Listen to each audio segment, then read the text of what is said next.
Hi guys, so I did the 4 little groupings again, and yesterday I was just so tired, so I didn't get to do a reading. I kind of took some time to myself, which is kind of ironic because our first little grouping has the 4 of Swords with the 2 of Pentacles, and it's underneath of it is our Liminal Forrest Oracle, which is perfection.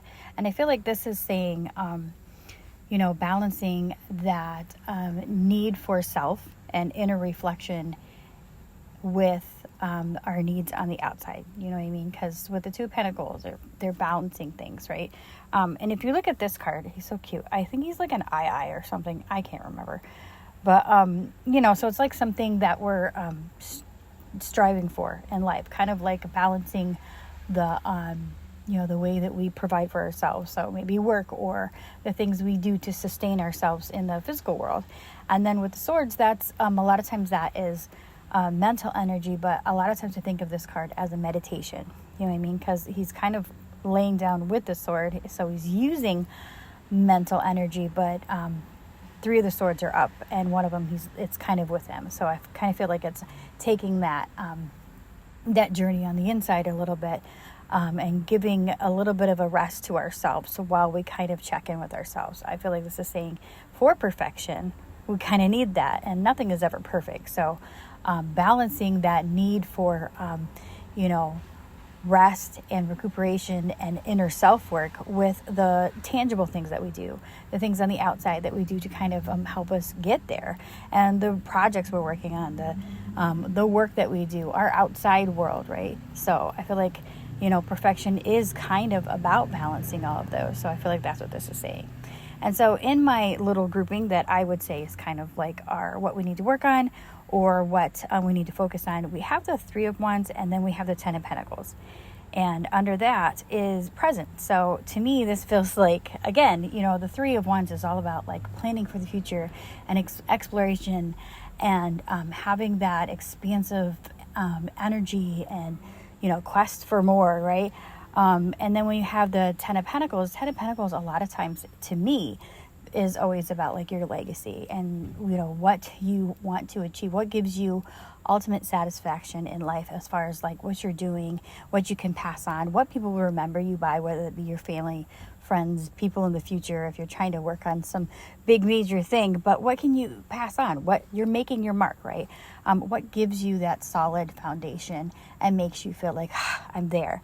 And I feel like this is saying that, it doesn't hurt to kind of do that, like plan and be excited about the future, because a lot of times that is some people's legacy. Like I personally, my whole thing, like with the whole spiritual journey, is that expansive trying to understand it. But I've kind of walked away a little bit from needing to know, and more about like finding all the awesomeness in all of it, you know what I mean, combining all of it, because that's where I get my excitement from or whatever. But being present, understanding that all of the things, right, kind of have that legacy feeling right now, that in the doing, like they say, the journey is in itself, not so much in the destination. And I don't know why I butchered that. It's such a common saying, but whatever. We'll just go with it. And so in my little grouping of, what we have as far as resources, things around us, things that, whether it's our skills, people around us, the energy, we have the 7 of Swords, and we have the Page of Wands. And right underneath them is creativity. So yeah, I mean, what do you think of when you think of,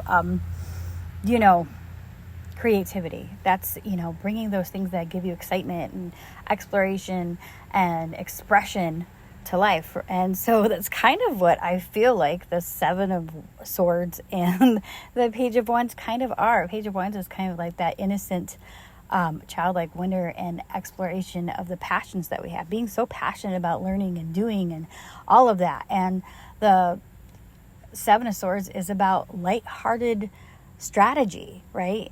So it's like doing the things, to get there, but doing it in a way that makes it a little bit easier. Like in the Rider-Waite, he's taking the swords so the battle doesn't happen, right? Without being combative, without being stressed out. He's just doing the easy thing.